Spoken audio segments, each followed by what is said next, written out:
Assalamu alaikum, bienvenue à tous, j'espère véritablement que Kulshi la base. Dans la vidéo précédente, on avait montré, alhamdoulilah, que Genèse 17-20 prophétisait l'arrivée de l'islam et des musulmans. Alors je rappelle que Genèse c'est le premier livre de la Torah, donc le premier livre de toute la Bible prophétise l'arrivée de l'islam et des musulmans, et ça c'est historique, personne ne peut le réfuter, et même les rabbins juifs sont d'accord avec ça. Donc ça fait quand même mal à la tête à certaines personnes, l'autre là, Fidelis Tipax, il était obligé de falsifier les propos de Maïmonide pour faire croire que Genèse 17-20 ça parle pas de l'islam. Bon, maintenant on est d'accord. Ok, Genèse 17-20 prophétise l'arrivée de l'islam, la grande nation, c'est l'islam et les musulmans. Et alors, qui t'a dit que ça veut dire que l'islam est vrai? Bien évidemment que c'est une bonne question. Les grandes nations, il y en a plein. Il y a la Chine, il y a la Russie, il y a les États-Unis.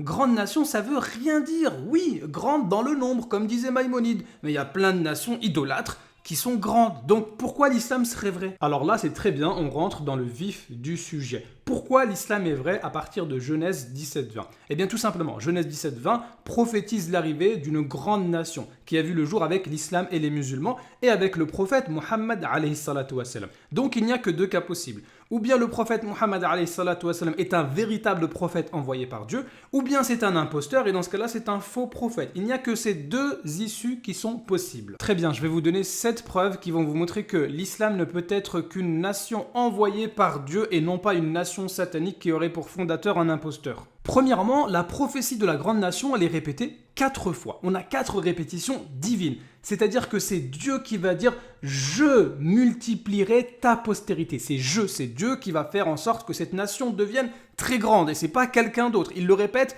une autre fois dans Genèse 17-20. « Je t'ai exaucé, je le bénirai, je le rendrai fécond, je le multiplierai à l'infini, je ferai de lui une grande nation. » Encore une fois dans Genèse 21-13. « Je ferai aussi une nation. » Et encore dans verset 18, « Je ferai de lui une grande nation. » Donc là, on voit à 4 reprises que Dieu répète qu'il va faire d'Ismaël une grande nation. Il le dit 2 fois à sa mère Agar, 2 fois à son père Abraham. Si c'était simplement une nation qui va se perdre comme ça dans le désert, ou une nation qui a pour fondateur un imposteur, mais pourquoi l'Éternel, il le répète autant de fois et il dit que c'est lui qui va faire que cette nation sera grande et non pas quelqu'un d'autre? Ça montre bien que cette nation-là vient de Dieu. Deuxièmement, Ismaël a été prophétisé avant sa naissance, comme on le voit dans Genèse 16-10, « Tu enfanteras un fils ». Et on remarque dans toute la Bible, lorsque Dieu lui-même prophétise la future naissance d'un enfant, c'est toujours quelqu'un de très important, comme on a le cas avec les prophètes Samuel, Jean-Baptiste ou Jésus. Quelle serait donc la mission de la nation d'Ismaël si ce n'était pas une vraie nation envoyée par Dieu? Troisièmement, intervention divine pour sauver Ismaël de la mort. À un moment donné, dans Genèse 21, Ismaël allait mourir, mais il y a une intervention divine et l'ange dit à sa mère « Lève-toi, prends l'enfant, saisis-le de ta main ». Pourquoi? Parce que lui, il est très important. Car je ferai de lui une grande nation. Lorsqu'on regarde Moïse et Jésus, ils ont été tous les deux sauvés selon la Bible lorsqu'ils étaient enfants. Pourquoi? Parce qu'il y avait une grande mission qui devait leur être imposée. Mais dans ce cas-là, Ismaël, pourquoi il y a une intervention divine pour le sauver de la mort? Tout simplement parce que la nation d'Ismaël, elle est très importante. Quatrièmement, c'est Dieu lui-même qui va choisir le nom Ismaël. C'est pas son père, c'est pas sa mère qui l'appelle ainsi, c'est Dieu à travers l'ange qui va imposer. Tu donneras le nom d'Ismaël. C'est Dieu lui-même qui fait que cette nation va devenir grande à tel point qu'il choisit lui-même le nom de cette nation-là. Et en plus, ce nom n'a pas été choisi au hasard. Le nom Ismaël comporte El en hébreu qui est un des noms de Dieu, comme Israël par exemple. Et quand on regarde Israël, eh bien ils ont eu beaucoup de prophètes. Donc si Dieu lui-même choisit le nom Ismaël, c'est qu'il y a quelque chose dedans. Allah, ça vient de El, comme beaucoup de mots arabes viennent de l'hébreu. Allah. Oi, malheur, mirier, qui pourra survivre, ni Ishmaël, de celui qui se bat au nom de El, au nom de Allah. On lit dans le commentaire La Voix de la Torah, de toutes les 70 nations que Dieu a créées, il n'a accordé son nom El qu'à Israël et au même titre à Ismaël. Aussi disposeront-ils d'un pouvoir sanctionné par Dieu. C'est ce que Balaam sous-entend dans sa phrase « Hélas, qui pourra survivre à celui où elle est placée ?» c'est-à-dire Ismaël. Car à la fin des temps, ce seront les fils d'Ismaël qui livreront les guerres en terre sainte et ils porteront en leur nom celui de Dieu. Donc si Dieu lui-même choisit le nom de la nation d'Ismaël en y mettant son nom, comment pourrait-il envoyer un prophète satanique réaliser cette prophétie-là?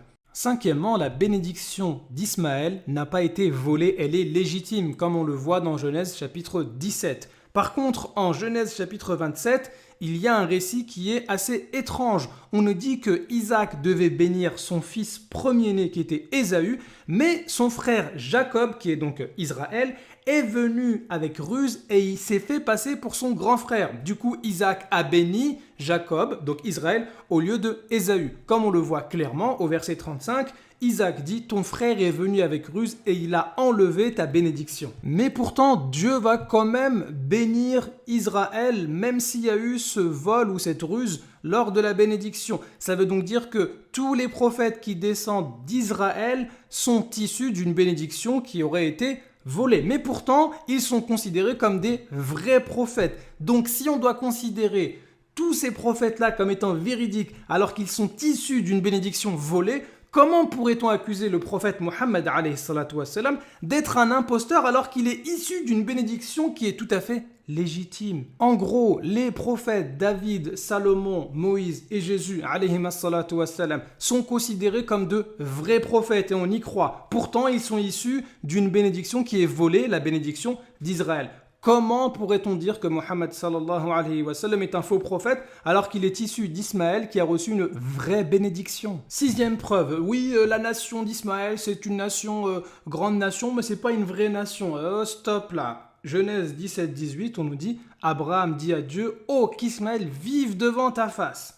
Et Dieu l'exauce. À l'égard d'Ismaël, je t'ai exaucé. Ça veut dire que la nation d'Ismaël n'est que le résultat de la prière d'Abraham. Abraham a prié Dieu, Dieu l'exauce en lui accordant une grande nation qui est l'islam. Si l'islam venait de Satan et avait pour fondateur un imposteur. Mais comment Dieu va exaucer Abraham en lui accordant une nation satanique? Ça ne passe absolument pas. L'islam ne peut être que vrai vu que c'est la réponse de la prière du grand prophète Abraham. Donc vous voyez que là on est loin d'une nation quelconque, d'une nation idolâtre, des grandes nations comme la Chine, la Russie ou ce que vous voulez. Là, on parle d'une nation qui est envoyée de Dieu et les 6 preuves que je viens de vous citer le prouvent amplement. Regardons maintenant la 7e preuve. Eh bien, cette 7e preuve, c'est justement le nom de Mohammed sallallahu alayhi wa sallam qui est cité dans ces versets-là selon la Gematria. Regardons ça de plus près.